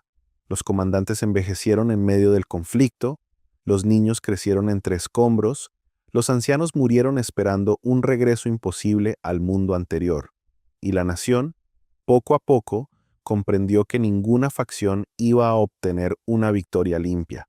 Cada bando había ganado algo y perdido mucho más. Los restos del antiguo gobierno conservaban ciertas zonas estratégicas, pero habían sacrificado toda legitimidad moral. Los movimientos rebeldes que alguna vez prometieron justicia se habían fragmentado en grupos rivales, algunos tan brutales como aquello que juraron destruir. Las milicias regionales defendían sus territorios, pero habían contribuido a despedazar la identidad común del país, y los actores extranjeros, tras alimentar el conflicto durante años, empezaban a retirarse o a reducir su apoyo al ver que la guerra ya no ofrecía beneficios claros. Fue entonces cuando comenzó el verdadero cansancio histórico, no el cansancio de una batalla ni el de una campaña militar. El cansancio de un pueblo entero, en pueblos donde antes se celebraban victorias con disparos al aire, empezó a hacerse un silencio distinto. En las ciudades, la gente ya no corría a escuchar los discursos de los caudillos. En los mercados, incluso quienes defendían con fanatismo a su facción, comenzaban a bajar la voz. Los combatientes desertaban con más frecuencia. Algunos vendían sus armas por comida, otros simplemente desaparecían durante la noche para volver con sus familias, aunque eso implicara cruzar líneas enemigas y arriesgar la ejecución. La guerra seguía viva, sí, pero por primera vez empezaba a perder su hechizo. Ese cambio no ocurrió por nobleza, ocurrió porque el hambre se volvió insoportable. Las cosechas se habían perdido durante temporadas enteras, los canales de riego estaban destruidos, los caminos principales eran demasiado peligrosos para el transporte regular de alimentos, los hospitales funcionaban con recursos mínimos, brotes de enfermedad arrasaban campamentos de desplazados y barrios enteros. La moneda nacional ya casi no tenía valor en muchas regiones. La gente comerciaba con medicinas, combustible, sal, harina o municiones. La guerra dejó de ser una causa y se convirtió en una condena material absoluta. Hasta los comandantes más fanáticos descubrieron que no podían gobernar cenizas para siempre.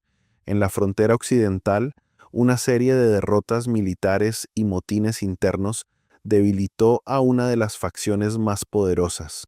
En el norte, varias unidades armadas se negaron a seguir combatiendo tras meses sin pago, sin suministros y sin refuerzos. En la capital, los antiguos centros de poder estaban tan fragmentados que nadie podía imponer autoridad real sobre toda la ciudad. Y en el sur, donde las comunidades habían resistido durante años, el agotamiento humano llegó a un punto insoportable. Fue en ese contexto cuando aparecieron nuevas negociaciones, no eran las primeras. Ya había habido otras, todas fracasadas, todas rotas por la desconfianza, la arrogancia o la traición. Pero esta vez algo era distinto, no porque los líderes fueran mejores, sino porque el país estaba demasiado destruido para soportar otra ronda de promesas vacías. Las conversaciones comenzaron en una ciudad extranjera, lejos del frente, bajo presión internacional y con mediadores que llevaban años intentando evitar lo inevitable. Asistieron representantes del gobierno remanente, delegados rebeldes, jefes regionales, observadores humanitarios, figuras religiosas y miembros de la diáspora que aún conservaban cierta credibilidad moral. Nadie confiaba en nadie. Ese fue de hecho el único punto en común. Las primeras reuniones fueron tensas, frías y casi teatrales. Cada facción llegaba con listas de agravios, exigencias maximalistas y discursos sobre legitimidad histórica. Todos querían aparecer como defensores de la patria. Nadie quería asumir responsabilidad por las masacres, los saqueos, los secuestros, el hambre impuesta o la destrucción sistemática del país. Pero fuera de aquellas salas diplomáticas, la realidad empujaba con fuerza brutal. Cada semana llegaban nuevos informes de niños desnutridos, hospitales colapsados, columnas de refugiados atrapadas en zonas minadas, pueblos enteros sin acceso a agua potable. Las imágenes ya no conmovían solo al extranjero. Empezaban a quebrar también a quienes aún creían que la guerra podía justificarse. Y poco a poco, entre amenazas, insultos y silencios venenosos, surgió una verdad imposible de ignorar. Nadie iba a reconstruir nada si primero no detenían la matanza. Las discusiones avanzaron centímetro a centímetro, se habló de alto el fuego, se habló de corredores humanitarios, se habló de intercambio de prisioneros, se habló de desmovilización parcial, se habló de gobierno transitorio, se habló de elecciones futuras, se habló de tribunales, comisiones de verdad, amnistías limitadas y control internacional. Cada uno de esos temas era una bomba, porque detrás de cada palabra había muertos. ¿Cómo exigir justicia sin provocar otro levantamiento? ¿Cómo conceder perdón sin traicionar a las víctimas? ¿Cómo integrar así antiguos verdugos en una nueva estructura estatal? ¿Cómo reconstruir un ejército nacional con hombres que se habían matado entre sí durante años? ¿Cómo pedirle a una madre que acepte convivir con el asesino de su hijo porque la paz lo exige? No había respuestas limpias, nunca las hay después de una guerra civil. Finalmente, tras meses de negociación, se anunció un acuerdo preliminar, no fue recibido con alegría unánime, fue recibido sobre todo con incredulidad. En algunos lugares hubo celebraciones tímidas, en otros silencio absoluto. Muchos no creían que fuese a durar, otros temían que el enemigo aprovechara la tregua para rearmarse. Algunos combatientes se sintieron traicionados por sus propios líderes.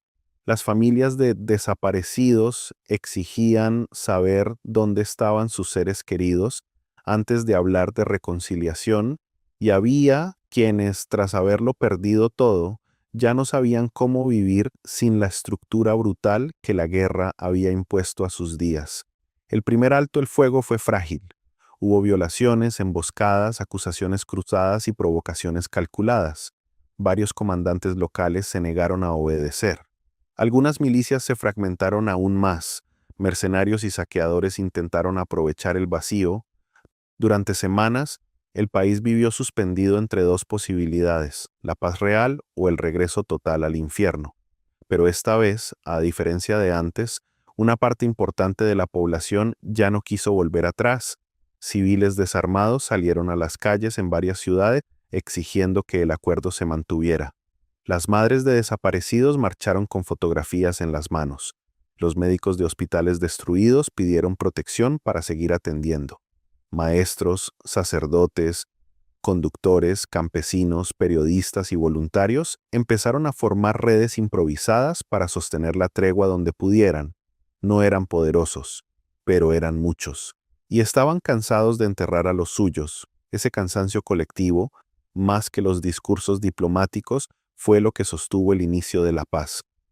Después vino la parte más dura, aceptar que el fin de los combates no significaba el fin del sufrimiento. Las fosas comunes comenzaron a abrirse, equipos forenses, observadores internacionales y familiares recorrieron campos, bosques, sótanos, patios, zanjas y ruinas buscando restos humanos. Cada hallazgo era una mezcla insoportable de alivio y devastación. Encontrar un cuerpo significaba cerrar una búsqueda, pero también abrir un duelo verdadero. Se elaboraron listas de desaparecidos, se registraron testimonios, se documentaron torturas, violaciones, reclutamientos forzosos, ejecuciones masivas, limpiezas regionales, saqueos, hambre planificada. La verdad empezó a emerger, pero no como una historia ordenada, emergió como una avalancha de horror. Muchos descubrieron que los crímenes habían sido peores de lo que imaginaban. Otros supieron que sus propios héroes también habían sido verdugos. Algunos se negaron a creerlo, otros prefirieron no mirar, porque la verdad, aunque necesaria, no siempre trae consuelo. A veces solo rompe las últimas ilusiones que una sociedad conserva para seguir adelante. El gobierno transitorio se formó entre tensiones permanentes. Había antiguos enemigos sentados en la misma mesa, obligados a firmar decretos juntos, a repartirse funciones, a negociar cada detalle. No era una imagen gloriosa, era incómoda, torpe y profundamente inestable, pero quizá por eso mismo resultaba real. La paz no llegó envuelta en heroísmo, llegó llena de cicatrices, sospechas y concesiones amargas. En las ciudades comenzó la reconstrucción material, primero los puentes, luego las carreteras, después las redes eléctricas y los sistemas de agua. Las escuelas reabrieron en edificios dañados, a veces sin ventanas, sin pupitres suficientes y con maestros que arrastraban traumas imposibles de esconder. Los hospitales recibieron ayuda externa, se reactivaron mercados, volvieron algunos trenes, se limpiaron minas en zonas agrícolas, se intentó restablecer un sistema judicial mínimo, pero nada de eso podía reconstruir por sí solo lo que de verdad se había roto. La confianza era el recurso más escaso del país. Los vecinos se observaban con cautela. En muchas calles seguían viviendo víctimas y victimarios separados apenas por una pared. Había familias que no hablaban del pasado porque hacerlo significaba despertar una tormenta. Había niños nacidos en los últimos años de guerra que no entendían por qué los adultos callaban al escuchar ciertos nombres. Había hombres que no lograban dormir sin un arma cerca. Había mujeres que sonreían en público y temblaban en silencio al caer la noche. La paz, entonces, se reveló como una tarea más compleja que la guerra, porque para la guerra basta el odio. Para la paz hace falta memoria, disciplina, renuncia y una forma extraña de valentía. No todos estuvieron a la altura. Hubo saboteadores, nostálgicos de la violencia, políticos oportunistas que intentaron usar el dolor para volver al poder, jefes militares que escondieron archivos, criminales que reciclaron sus redes de guerra en negocios ilegales. En algunos territorios persistieron focos armados durante años, hubo atentados aislados, crisis políticas, escándalos y amenazas de ruptura. Aún así, el país no volvió a caer, quizá porque había aprendido demasiado bien el precio del abismo. Uno de los debates más feroces surgió alrededor de la justicia. Las víctimas exigían castigo. Muchos responsables merecían prisión o algo peor, pero el acuerdo de paz incluía límites, amnistías parciales y mecanismos especiales pensados para evitar que la persecución total reanudara el conflicto. Fue una herida moral difícil de aceptar. Algunos criminales terminaron juzgados, otros confesaron a cambio de penas reducidas, otros nunca pagaron realmente. Eso dejó una sensación amarga, casi insoportable, para quienes habían sufrido más. Sin embargo, también permitió que una parte del país entendiera una lección terrible. A veces la paz no premia a los buenos, ni castiga como se desearía a los culpables. A veces solo detiene el sangrado suficiente para que una sociedad no muera por completo. Pasaron los años. No muchos al principio, pero sí los suficientes para que ciertas escenas empezaran a parecer milagrosas. Niños caminando de nuevo hacia la escuela, campesinos sembrando en campos antes minados, autobuses circulando por rutas que durante años fueron corredores de muerte, mercados llenos de voces normales, parejas jóvenes imaginando un futuro sin pronunciar la palabra exilio, ancianos sentados al sol contando cómo era el país antes del desastre. La vida regresó, aunque nunca exactamente igual, porque hay guerras que terminan en el papel y otras que siguen viviendo en el cuerpo de la gente. El país sobrevivió, sí, pero sobrevivir no era lo mismo que sanar. En plazas reconstruidas se levantaron monumentos discretos con nombres de desaparecidos. Se escribieron libros, se filmaron documentales, se guardaron archivos, se abrieron museos de memoria. Cada aniversario del fin de la guerra se convirtió en una mezcla incómoda de duelo, reflexión y advertencia. Algunos querían olvidar para siempre, otros insistían en recordar cada detalle. Entre ambos impulsos se fue formando la identidad de la posguerra, una identidad menos orgullosa quizá, pero más consciente de su fragilidad. Con el tiempo, la figura del antiguo líder, cuya muerte había iniciado la larga cadena de ruinas, perdió parte de su aura mítica. Ya no se le veía solo como héroe o mártir, sino también como el centro de un sistema que había hecho depender demasiado al país de una sola voluntad. Su desaparición no había creado por sí sola la tragedia, pero había revelado cuán débil era la estructura construida a su alrededor. Esa fue una de las lecciones más duras que dejó el conflicto.